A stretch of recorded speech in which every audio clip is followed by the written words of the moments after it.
This is Dominus Nisi. You're with Bismi. I have a wonderful guest, a young adult, as I mentioned before, here to share the life journey. So, what are we looking at is a couple of definitions.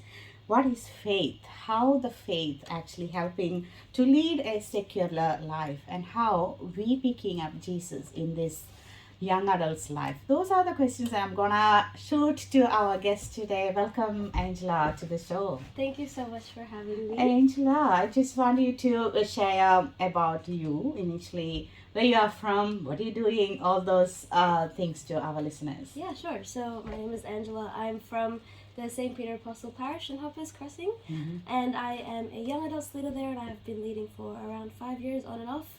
I am working, and I am also studying psychology at Melbourne University, which is very exciting. That's an interesting subject, isn't it? Like Yes. psychology is an interesting subject, and I would say it will be a useful subject for your life, right? Yes. Okay, so I am actually starting rapid round questions with you. No worries. Let's go. Okay, so what is the definition of faith for you? Yes. So my definition of faith has two parts. Firstly, the most important thing is that it is a gift from God. So the Catechism of the Catholic Church in 1814, it says, it's a virtue that enables us to believe in God and believe what He has revealed to us as truth, because He Himself is the truth. Now, this is even in the Bible, in Matthew chapter 16, where Jesus asks, "Who do you say I am?" And Peter boldly proclaims that you are the Messiah. And what Jesus says is, it is not flesh, but it is God in heaven who has revealed this truth to him. So that's the first and most important thing to understand, that faith is actually a gift from God. There is nothing we can do to get more faith, to earn faith. It's not a skill that you build up, but it's a gift from God. And what that means is, in order to believe in a person, you have to know that person. So if I were to place my trust in you, I first need to know who you are in order to trust you. Yeah. And that's the core of your faith. In order to believe and have trust in God, you first have to have a relationship with Him where you know who God is. And there's a difference between knowing about God and knowing God. If I know different things about you, that doesn't mean I know you personally. Yeah, that's right? true. Yeah. And so building your relationship with the person that is God is the core of your faith, because only then will you be able to completely and utterly surrender and abandon everything from your life and surrender it to God and live your life. And what that also then necessarily means is faith will lead you to act accordingly. You can't say that you have faith but then not live your life based on that faith. If I love someone, I will make sure that my life follows according to that person. If I love my parents, I will listen to them. I will listen to what they're saying, right? And in the same way, when you love God, you will necessarily be moved to act according to the way God is calling you to live your life. But the best part about that is, it's not scary. God doesn't just say, go do all these big things. It's not, He doesn't throw you in the deep end. He shows you where to go. But the biggest thing is, He's there with you, and He gives you the strength to do all of those things. Yeah, that's a great answer. I think that's what I like with the young adults coming as a guest. So they give the right answer that we can pick up and then ponder on. So I like that relationship. You need to know that person to make that a relationship, because in this secular world, everyone is struggling with that thing. Because everywhere it is the fake faces, with the AI, you can even fake your words, your whatever you talking to other people. Exactly. Everywhere it's a faking world. So I just wanna pick up your definition of the faith and your faith journey. So you mentioned that that relationship with the Creator is the core. Yes. And then what did you do, or what are you doing to get into that journey with your you clearly got some relationship with your Creator. So how How did you find that relationship, and how you, continuing that relationship? Yeah. So I grew up in a Catholic household. Mm. I was raised a Catholic, and that meant going to Mass all the time. Mm. But I didn't fully understand what was happening Yeah. or anything. But then one day I remember I was maybe 16 or 15, and we were in adoration. Mm-hmm. And I was just praying, and I just randomly started crying. There was something probably that I was worried about as a 16-year-old. I don't remember what that was, Mm-hmm. but I remember I was so scared, and I was really worried about whatever it was. But I was crying, but the crying came as a sense of peace and a sense of joy. Mm-hmm. That was saying, like, it was God saying, Mm-hmm. I'm here, I'm with you, Mm-hmm. and I will fill you with joy. Yeah. And like, it doesn't matter what happens in your life, like, I've got you, right? Yeah, And that's a powerful thing, that I got you. Yeah. I got you. I'm your security, Yeah. No matter what happens, I'm there. Mm. And so from that experience, I went on to do a lot of different things, but one big change in my life was when I first started leading young adults. Mm-hmm. That opened up to this whole concept of a relationship with God. Mm-hmm. Before it was you go to church, but Yeah. now the idea that God is a person who you can talk to, who you can learn from, who you can be with, Yeah. came to be, and that initially came through scripture. Mm. The first book I fully did a whole Reading. Bible study on Uh-huh. was the book of Romans and the book of Ephesians. So Romans is powerful. Romans is powerful, Yeah. and so that really changed and challenged how I live my life. Mm. And then, but the most pivotal point in relationship with God happened when I was working in the Archdiocese. I was an intern. Mm-hmm. I was a discipleship intern. Mm. And what that essentially means is just learning how to journey with people. Oh, okay. We get formed, we get trained, and we get catechized on how can we accompany other people. Oh, that's Right. great. So is it the program open to everybody? It's open to university students. Oh, okay. And that's the main people they're reaching out to, and it's a 1-year internship at the moment. Oh, okay. When I initially started, I was one of the first people, Mm-hmm. and it was a 2-year internship at that time, and it changed my life. That's great. So you will be like, just going a bit out of the topic, but still just interested to know. So you will be fully involved in that Archdiocese activities, and then can you explain what's that program? Yeah, sure. So what that looks like is it's part-time hours. If you think of job hours, it's part-time, but you'll have some parts of your role is related to ministry, is related to how can you serve. Yeah. But initially you go through formation. Uh-huh. You go through regular weekly formation where they teach you what discipleship means. They teach you what it means to build authentic relationships with the people around you. Yeah. And you mentioned before, in the world of AI and everyone being fake, especially on social media, authentic relationships are really hard to come by. And so when you build authentic relationships, that's when you can evangelize well. Because as I mentioned before, you're not going to listen to someone you don't trust. Yeah. And so building trust with the people around you is what is the basis of catechizing and evangelizing to those around you.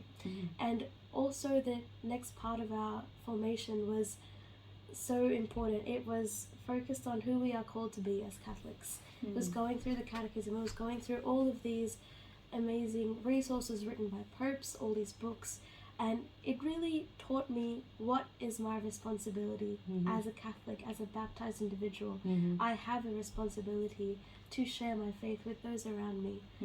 Priest, prophet, and king, like that's what we are called to be. And we are taught how to live that out practically, and we applied that in a university setting. So I had the amazing opportunity to run small groups with people, and meet up weekly and talk about faith and talk about all these core aspects of what it means to be a disciple of Jesus.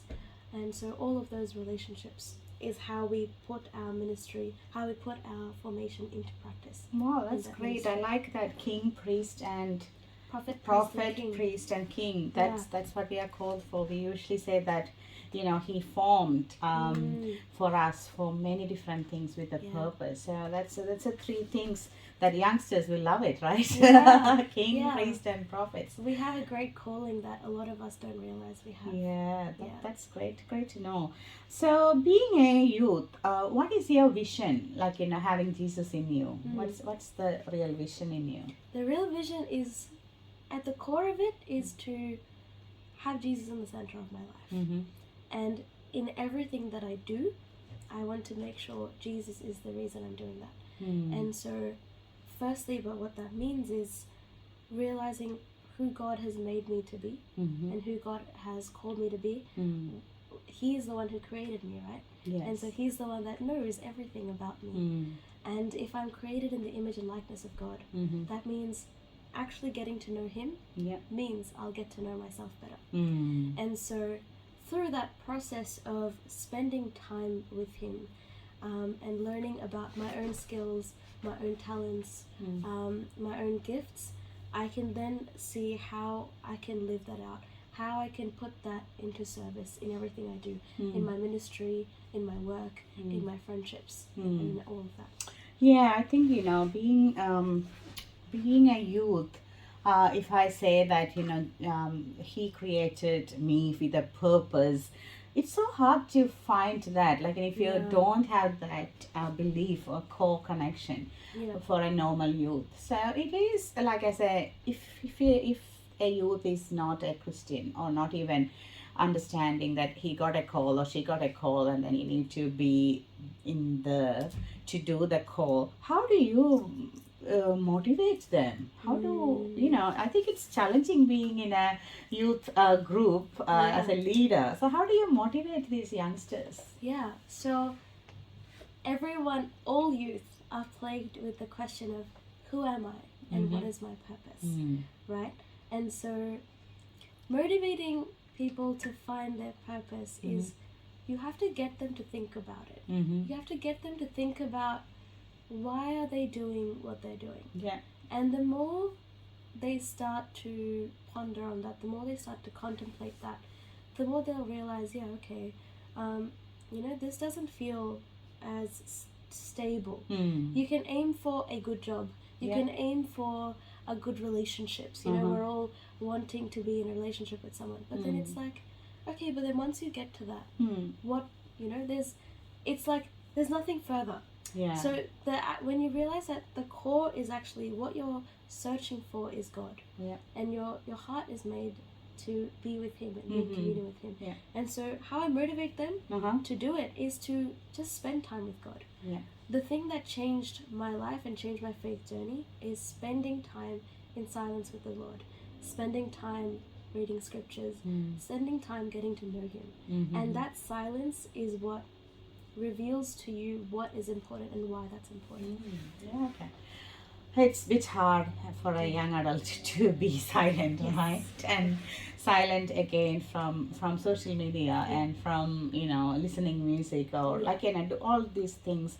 To be silent is the biggest challenge of this, I would say, this world, this age. So just thinking about your youth group and then new people coming into your group, what are the process that you personally take as a leader to take them and engage them and to encounter Jesus?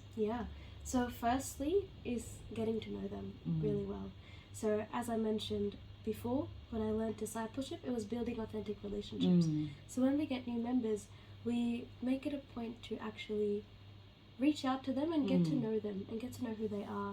And obviously we do this with prudence in that I'm careful about how much I share and how much I'm also asking, because you also don't want to overload them with every part of all of their troubles. That's not the point. But you want to create a safe space where they can share what they're going through. And the more I get to know them as a leader, I know, okay, this is where God is working in their life. So actually being able to reflect that back to them when they share their story, and if they don't have the perspective of, okay, where is God acting in my life, I can share that perspective as like, this happened to you, but this is where God is in your life, and this is how God can be more in your life. This is how, how can you rely on God, especially in times of struggle. So with new members, it's actually about getting to know where they are at in their faith, and then building up trust with them, so that they can share more with you, and then it becomes a relationship where you both teach each other how to grow closer to God. So they are teaching me just as much as I am teaching them. And the more you share your struggle, and the more they share their struggles, and how we share, okay, this is how I'm relying on God through this, that's inspiring to the other person. Yeah, I think it may be a bit personal, but I would like to know, like, do you have any testimonies that you helped someone to come closer to God and then they're really in God now? I know that, like, lots of youth that you have. When I see you in the youth, like, there will be one or two people. Now you are surrounded by many young people around you. So, like, is there any common theme in the youth that they're searching for? Yeah, I think the biggest thing that a lot of them are searching for.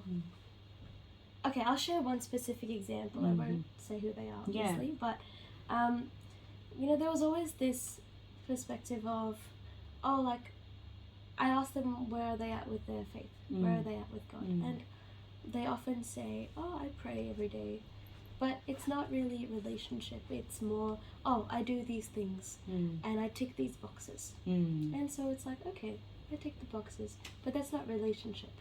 But then when they went through a really big hardship, and that's something that I had also gone through in the past, my biggest way of bringing them closer to God was I shared what I did with and how my faith helped. Okay. Yeah, how my faith helped in that problem. And through showing them in the way that I live my life, that this is what relying on God looks like. And then they tried that out as well.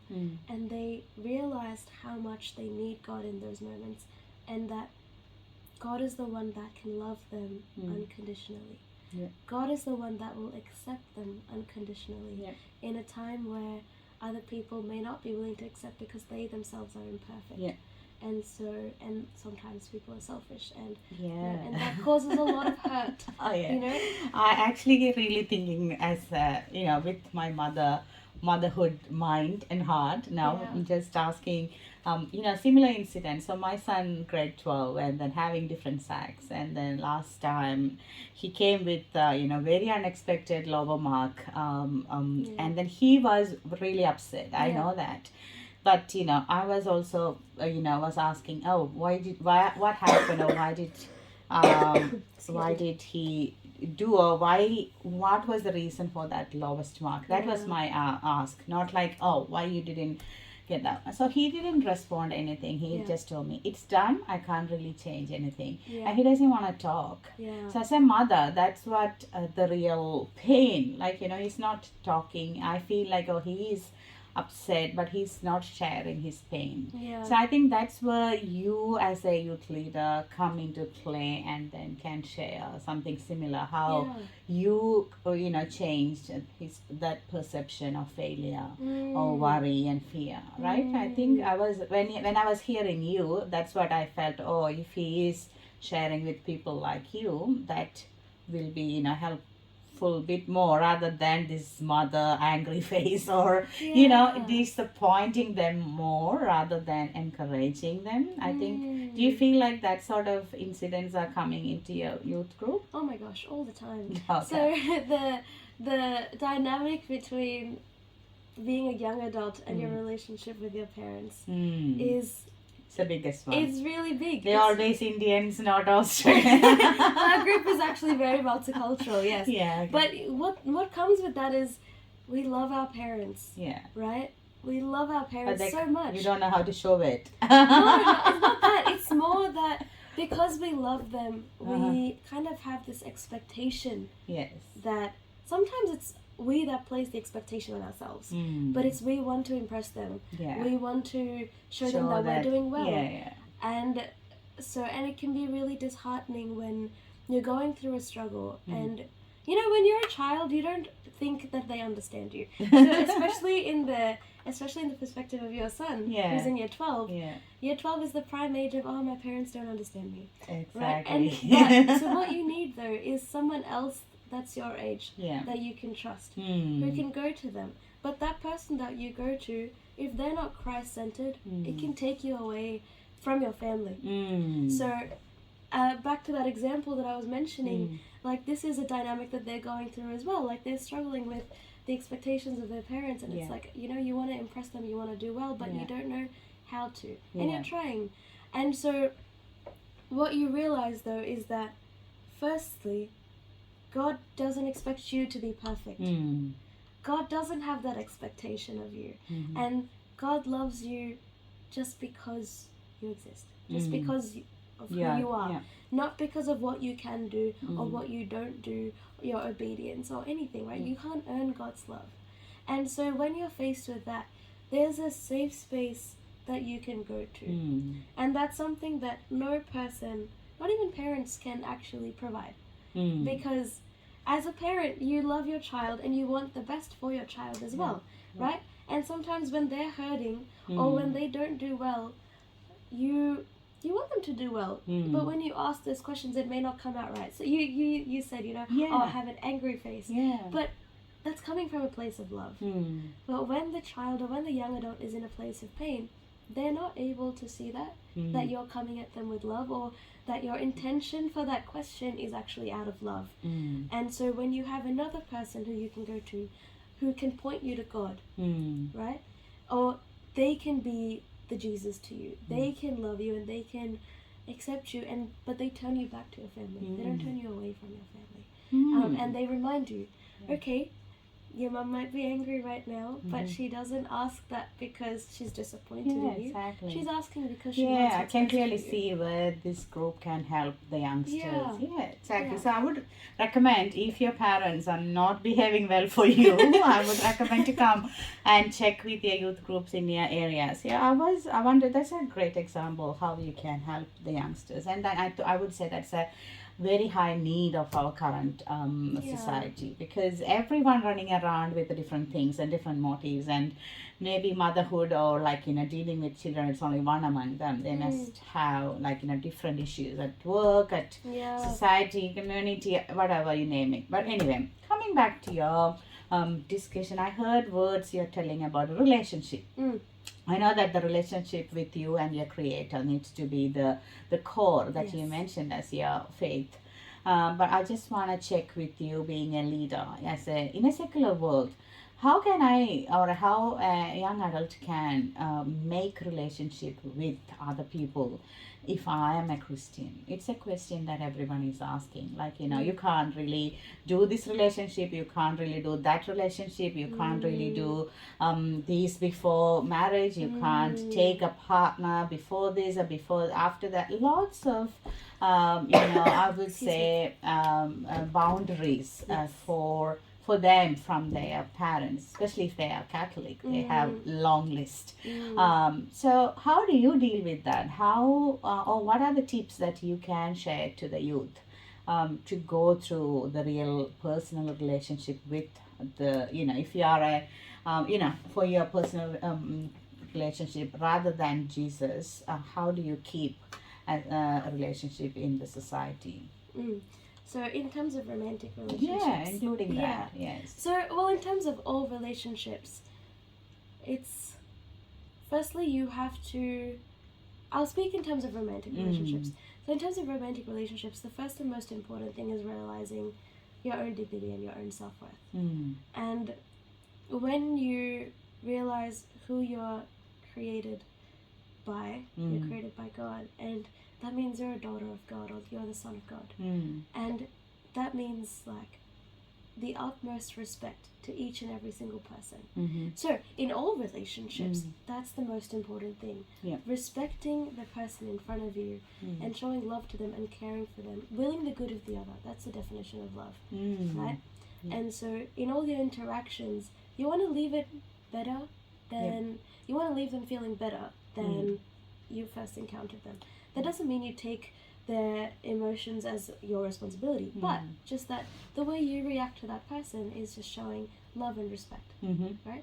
You don't have to say unnecessary things. And sometimes you complaining about everything that's going on in your life. Like, complaining is not always helpful. So, and you have a lot of friendships that are based and rooted in this sense of complaining about everything. Yeah. So when you have those relationships, it's not always helpful, because it can just leave you feeling more stuck. So firstly, and the way you can change that is by you being the friend who sees the positive.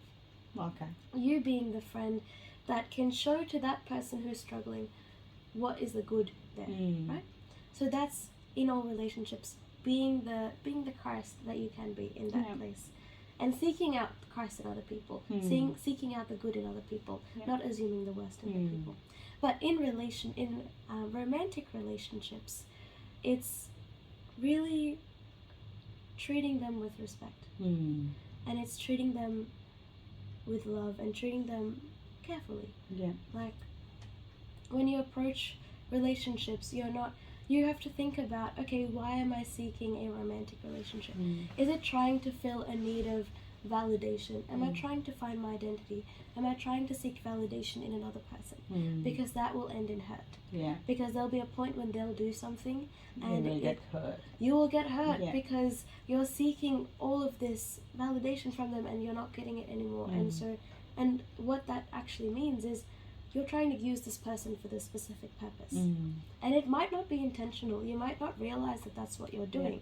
But if you go into a relationship, if you enter a relationship with the understanding of, okay, I'm here not because they validate me, not because I want to get something from them, but because I see them as a really good value. I see them as an amazing person. And I would encourage to seek someone who also is after God's heart. Because in my opinion, having God as the center of your relationship is the most important thing. That's what centers you, that's what anchors you, that's where your values come from. Okay, that's a great advice. Can I ask a direct questions? Like, you know, at the moment is everyone is asking relationship, physical relationship before marriage. And being a Catholic is a no. You agree with that? 100%. Why? Because being a master of your desires is actually the utmost form of love. Being able to control yourself and control your desires for the love of the other person means I'm willing to rein myself in, and I'm willing to surrender myself and say no to myself, because that means I'm respecting you. When you love the other person, you don't want to be with them because they do nice things for you, because, you know, doing this will feel good. No, you are with the other person because you want to love them and you want to respect them. And using their bodies, not being chaste, is actually just us being weak and then using them in that moment of weakness. So what can we do to control that? Like, any real tips that we can give to, you know, I think I would be saying it's more of like a be close to your creator rather than amused with the partner. But is that your perspective on that? Like, so firstly, if I am close to God and if I am trying my best to be obedient to God and to understand what He wants for my life, and it comes from a place of love. If you keep putting in rules saying, I won't do this, you can't do this, you can't do that, they just feel like rules, and it's not, the intention is not love. If it's just strict rules, you will find it very hard to stick to those rules. But when you realize, I'm doing this because I love you, right? And when you keep reminding yourself, I'm doing this because I love you and because I don't want to use you. And in your moments of weakness, pray. It is really hard. It is very awkward as well. It can be really awkward in those moments. You're like, let's pray. So what do you mean? That's how they pray. But prayer is the biggest and most powerful thing you can do at that time, because you say, okay, God, I'm weak right now. Admitting to God, okay, God, I'm weak right now, but I'm coming to you with this weakness. I'm giving you this weakness. Please help me control myself right now. And also, you know, you can set yourself up for failure or you can set yourself up for success. So if you know that that's your weakness, Mm. don't put yourself in a position where that's likely to happen. Yeah, the situation. Avoid the situation. Avoid the situation that leads you to sin. Mm. When you confess, that's a part of your act of contrition. You will avoid the situation that leads you to sin. Mm. So be honest with yourself and be Yeah. honest with your partner and have that conversation. Okay, my desire for you is very strong, Mm. and that could lead me to these things. And if we are in this situation, it'll be very difficult for me to control myself. Mm. Saying no in that moment is a lot harder than saying no way before, Mm. when you're not there and the desire and the passion isn't as strong, and you're in a position where you're like, okay, I can distance myself from this right now. Yeah, thank you so much for being so open to this conversation. I know that it's like a mom and daughter side conversation, but still thank you for our listeners, because the youngsters should know where to say no, how to deal with that. So we roughly touched the relationship between parents and children, and then the partners as a relationship. But my other one is like being in a community, mixed community. There is male and female, and we are in a secular world with all different names of the relationship. How do you deal with all that mixed people, like they're coming from different perspective, different country, different culture, and then you will be like really vulnerable, opening up everything into that in order to encounter them to Jesus. So there will be chances that people can pick it up, take that boundary off and go to the next level, and sometimes hurt the feeling and then try different things. That's what we can see in the Christian youth movement. So what do you do in that areas? What are the sort of like a unwritten boundaries in your youth groups? Yeah, so first thing is the understanding of emotional chastity. So before we spoke about physical chastity and not doing things, but there is a concept of emotional chastity where you can share too much with a person. And when you go to that really deep level and you become very intimate, you can actually become emotionally intimate. And that can lead to romance or anything like that. Or it's just not helpful. Especially, for example, if I, a girl, am friends with a guy who has a partner, right? I can be friends with that person, but I have to have emotional chastity in what am I sharing with the person? Am I relying on this person for something more than I should be, right? The concept of sisterhood and brotherhood is very important. And I'm not saying girls and guys can't be friends. You can, but you can be friends when you make sure you're prudent with how much you share, how much you're there for them. And if you realize that something is getting really, really deep and really personal, and the feminine heart has this innate feeling of wanting to care for them. We can't help it. It's how we're made to be. But sometimes doing that is actually hurting them more, because they might rely on you when you shouldn't be the person that they are relying on. So when you're in a community, being careful about how much you share with someone, how much time you spend with someone one-on-one, and what are you doing when you are spending that time. It's just something to be careful of. And you can have really good authentic friendships between guys and girls, but being careful in not seeking emotional comfort in that person. There are better people to seek emotional comfort from. There's a level to which you can support each other, but there's a level to which you need to go to your sisterhood. You need to have good authentic girlfriends. So I need to have a good authentic group of girls who I can go to, who can support me. And guys need to have that with other guys. Guys need to be able to feel comfortable being vulnerable with each other and actually being there to comfort each other and point each other in the direction of God. So having a faith-filled community is also important. But in a secular community as well, not encouraging them to do something that God wouldn't approve of. Especially like in a culture of partying, for example, drunkenness is not something that is good, for example, right? So, and why do people get drunk? It's often to run away from what they're actually dealing with, running away from their reality. But instead of doing that, if you have a friendship group, if you have a group of brothers who you can go to and a group of sisters who you can go to, and you can tell them, hey, I'm struggling with this. And rather than running away from your problem or encouraging that, having a community where they can pray with you, and or they can just really help you work through it. Yeah, even having some party with them, because Yeah. because they can be like a safe place. Yeah, have a good time with your friends. It's really, God really wants you to enjoy your time with your friends, right? God wants you to have a good life, a really fulfilling life, but that means having limitations of how much you share, how much you do something.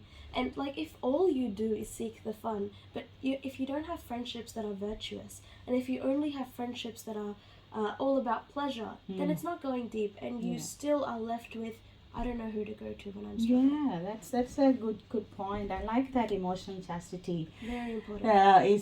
Is what we should be all. We should like not just the youngsters, everyone. Like even the married couples, they always get comforted with other people that can ended up in nasty relationship. Yeah. So I hear what you say, that emotional chastity is one of the virtue. I think I would be like concentrating in our secular life. That's a great time. And I would like to check with you, do you have any real message to share to the young adults out there? Yeah. The most important thing I want to share is just spending one-on-one time with God alone. Now, I still struggle with this, but it's what helps me get through everything.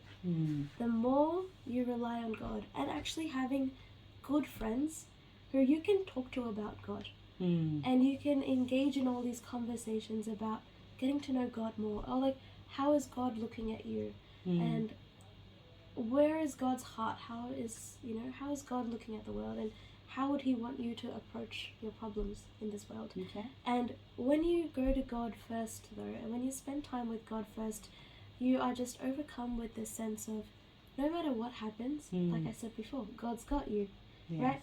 No matter what happens, you can surrender everything to God, and that is what actually gives you the strength to do everything. But the most important thing is, like, you can go to God, you give Him your struggles, you tell Him, God, this is what I'm struggling with, and then you wait for Him, and then you listen to Him, but then you take action. You have to do your absolute best in wherever God has placed you, right? If you're not doing your absolute best, then it's like you're not really giving God the chance to work as well. God, your faith is actually a partnership. It's a cooperation. God works, but you have to work as well. Okay. Yeah. And so the important thing is relying on God and knowing that when I'm doing my best, God is going to help me do the impossible. But that requires me to go to God first, but knowing that God is there when I go. God's the one who's calling me. He's been there the whole time, right? So going to God first, knowing that He's there, knowing that He's with me, knowing that no matter what hard thing is happening, He is preparing me for something in that.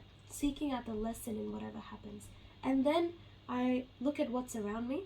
So for me, it's my studies, it's my relationship with my parents, my friends, my ministry, and putting my best foot forward and saying yes to it. Like Mama Mary said yes, right? And she did her best, right? And so I mentioned finding out my gifts and talents, but then using that. And using the best of that and giving that to God. So when I say yes to doing ministry, I'm doing my best there. I'm not going there complaining, or especially with studies. Oh my gosh, all of us are studying and we struggle with studies. It's not always fun. But it's like, okay, God, I'm studying because, knowing the goal. So for me, I'm studying because I'm studying psychology. And I love knowing more about people. Why is that? So that I can bring God to people. So that I can lead people closer to Christ by having a deeper understanding of them and, showing them how can God come into that. That's great. So always pointing everything we do to God. I picked up like that one-on-one relationship, and I like that say yes to Lord, like so to do the best you need to say yes. That's a great message. Thank you. So just recapping the couple of points I really picked up for young adults is the emotional chastity and physical chastity, and one-on-one, your identity in God. So you need to know who you are, and then you mentioned that childlike surrendering to God to get that best out of it. Can I give an example really quickly about childlike independence? Yes. I heard this story of when you have a baby, Mm-hmm. imagine a baby is sleeping in its mother's arms. Mm. That baby is putting its entire dependency on that parent holding that child. Yeah. If that mother doesn't hold the child will fall, the child will get hurt. But the child is not worried because the child is putting its complete trust in the parent. Yeah.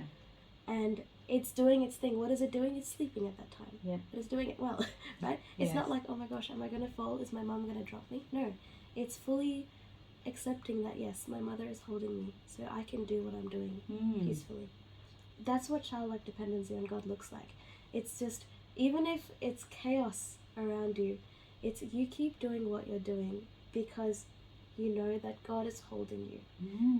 That's a good visual of childlike dependency. Wow, that's amazing one because it's so hard to be like that when you are in the real, terrible situations. Yeah. But I think, that's where that we get that calmness, and I clearly see in you that you are, practicing that. Well done. Thank So you. thank you for coming to our studio and then sharing your faith journey and encouraging the young people to come closer to Jesus, and then you're spreading love, joy, and peace in and around you. So thank you so much. All the very best and prayers for your future, and let God help you to inspire many people around your community. Thank you so much. Auntie. Thank you. So we are hearing Angella Francis, an inspiring story of a young adult leader from Windham, and how she is becoming so closer to God, having a personal one-on-one time with Him, and then I like that childlike,